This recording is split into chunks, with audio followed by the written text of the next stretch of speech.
जब भी देश को जरूरत पड़ी है मुस्लिम समाज ने आगे बढ़कर देश के लिए काम किया है। मैं बार बार एक उदाहरण देता हूं, आप इंडिया गेट पे जाकर देखिए, जिनमें 97,000 से ज्यादा जो देश के लिए शहीद हुए, उनमें 62,000 से ज्यादा केवल मुस्लिम समाज के ही लोग हैं। वो देश के लिए मरे, देश के लिए बलिदान दिया उन्होंने। तो मुस्लिम समाज के विषय में इस तरह की भाषा इस्तेमाल की जाती है, और जो वो भाषा इस्तेमाल कर रहे हैं, यही भाषा अगर उनके लिए इस्तेमाल की जाए तो, और ये जो बाबा है, ये बाबा कम लाला ज्यादा हो गया है, बिजनेसमैन है और देश के नाम पे, धर्म के नाम पे देश को लूट रहा है, कि इस देश के लोगों को न केवल पतंजलि का, लाला रामदेव का, बल्कि अंबानी के पदार्थ जो सामान है, अडानी के जो सामान है, उनका सबका बहिष्कार करना चाहिए, और अपने घर में जो टेलीविजन है उस पर ताला लगा देना चाहिए। इस वक्त मेरे साथ बातचीत करने के लिए एक ऐसी शख्सियत मौजूद है जो कि सुप्रीम कोर्ट के अधिवक्ता हैं, और उनकी जितनी भी तारीफ की जाए वो कम है। वो हर मुद्दे पर सक्षम होकर अपनी आवाज तेजी से उठाते हैं और मुसलमानों की बात को हमेशा सर खुद से पहले रखते हैं। अगर कैब एनआरसी की बात करें तो उस वक्त भी सर काफी सक्रिय हमें दिखे थे। हमारे साथ भानु प्रताप जी मौजूद हैं। सर, सबसे पहले आपका स्वागत है। मुसलमान शब्द का जिक्र मैंने इसलिए किया क्योंकि बीते दिनों से हम देख सकते हैं लगातार देश में जो है, कभी भगवा को लेकर, कभी रंग को लेकर, कभी धर्म को लेकर कहीं ना कहीं विवाद जारी है बाबाओं द्वारा, चाहे वो धीरेन्द्र शास्त्री द्वारा हो, चाहे किसी और बाबा द्वारा। अब इसी सारे विवादों की जड़ में रामदेव बाबा भी कूद पड़े हैं। बीते दिनों उन्होंने एक बयान दिया है कि मुसलमान जो है वो सिर्फ 5 वक्त की नमाज करता है और वो फिर कुछ भी कर ले उसे सम्मान।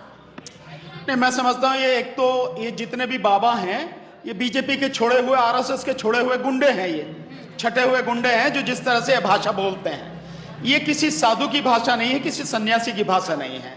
और मैं तो ये कहता हूं कि जिस भगवा को ये पहनते हैं उसका ये अपमान करते हैं, इस तरह की गंदी भाषा का इस्तेमाल करके और इस तरह की बहुत ही घटिया किस्म की मानसिकता को दिखाकर।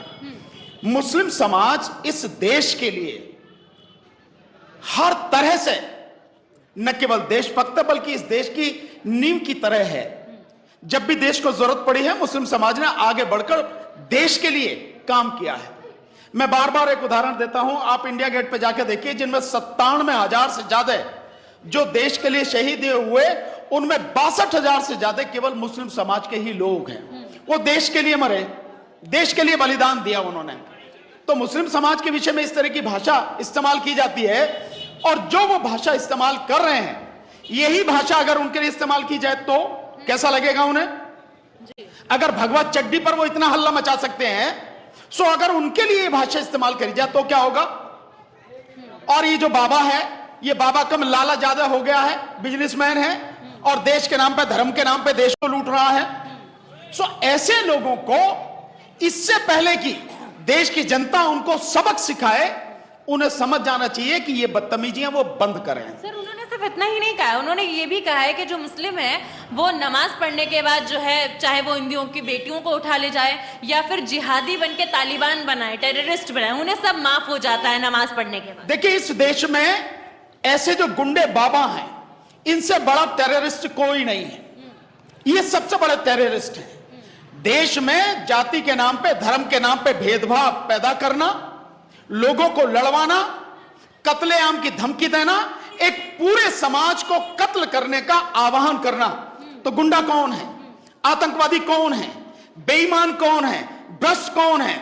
ये जितने भी भ्रष्टाचारी इस देश से भागे हुए हैं, सरकार ने भगाए, उनमें बताओ कोई मुस्लिम है क्या? जिन मुसलमानों को अपमानित करने की कोशिश करते हो और हिंदू मुस्लिम के नाम पे जो राजनीति करते हो, गंदी जो राजनीति करते हो, एक भी मुसलमान का नाम बताओ जो ये जो भगोड़े हैं, जो देश का पैसा लूट के, देश की जनता का पैसा लूट के भागे हैं। चाहे नीरव मोदी हो, चाहे मेहुल चौकसी हो, चाहे विजय माल्या हो, ये कोई भी हो, आप बताओ ना, पूरी की पूरी लिस्ट है, हजारों की संख्या में है। और केवल यही नहीं, जिन लोगों ने बैंकों से बड़ी मात्रा में हजारों करोड़ रुपया लेके कंपनियां बनाई और फिर कंपनियों को कहा कि दिवाला निकल गया, और उसके बाद में बैंक भी डूबा, बैंक में जो पैसा था पब्लिक का वो भी डूबा, और फिर देश छोड़ के भागे, सरकार ने भगाने में मदद की। कौन है वो? उसमें कोई मुस्लिम नजर आता है? उसमें कोई एससी नजर आता है आपको? कोई एसटी नजर आता है उसको?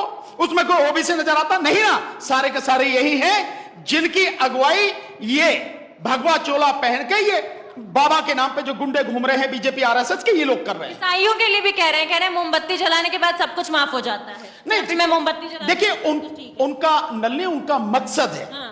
आप अगर देखेंगे 12 अगस्त को, इससे आप समझे कि किस मानसिकता के तहत काम करें। 12 अगस्त 2022 को इलाहाबाद से दैनिक भास्कर एक समाचार पत्र प्रकाशित हुआ। उसमें फ्रंट पेज पर मनुस्मृति पर आधारित जो संविधान बनाने का प्रयास कर रहे हैं वो पूरा छपा है, और उसमें बाकायदा लिखा है कि यह मनुस्मृति पर आधारित जो संविधान है जब ये लागू होगा तो देश में किनको मताधिकार होगा। उसमें लिखा है उन्होंने हिंदुओं को, दूसरे नंबर पर बौद्धों को, फिर तीसरे नंबर पर जैनियों को, और फिर चौथे नंबर पर सिखों को। इसका मतलब यह हुआ कि ना तो मुस्लिम को मताधिकार है और ना ही क्रिश्चियन को मताधिकार है। और वैसे भी इनकी रणनीति का जो हिस्सा है, मुस्लिम को और क्रिश्चियन को ये सबसे ज्यादा घृणा करना दिखाते हैं और करते भी हैं। लेकिन इसके साथ साथ इनकी जो घृणा में और शामिल है वो एससी के लोग हैं, जो एसटी के लोग हैं, उनको भी ये उतनी नहीं घृणा से देखते हैं। लेकिन शामिल उसमें यूं नहीं करते क्योंकि उन्हें हिंदू बनाए रखना चाहते हैं, और उन्हें हिंदू बना के मुस्लिम समाज के खिलाफ इस्तेमाल करने का ये असफल प्रयास करते हैं। इसलिए है सारी स्थिति। सर अभी मैं जंतर मंतर से आ रही हूँ और वहां जो 2 धरने प्रदर्शन थे वो इसी बात को लेके थे कि सनातन को कैसे बचाएं, सनातन धर्म को कैसे बचाएं और हिंदू राष्ट्र कैसे बनाएं। क्या लगता है 2024 की तैयारी कर दी है सरकार ने? शुरू बहुत पहले से कर दी। आप देखिए कि पठान फिल्म पे वो भगवा का जो वो है कच्ची है, उसके ऊपर जितना हल्ला मचाया, उसका मतलब क्या है? हिंदू मुस्लिम। बीजेपी के पास में हिंदू मुस्लिम के अलावा कुछ नहीं है, आरएसएस के पास में हिंदू मुस्लिम के अलावा कुछ नहीं है।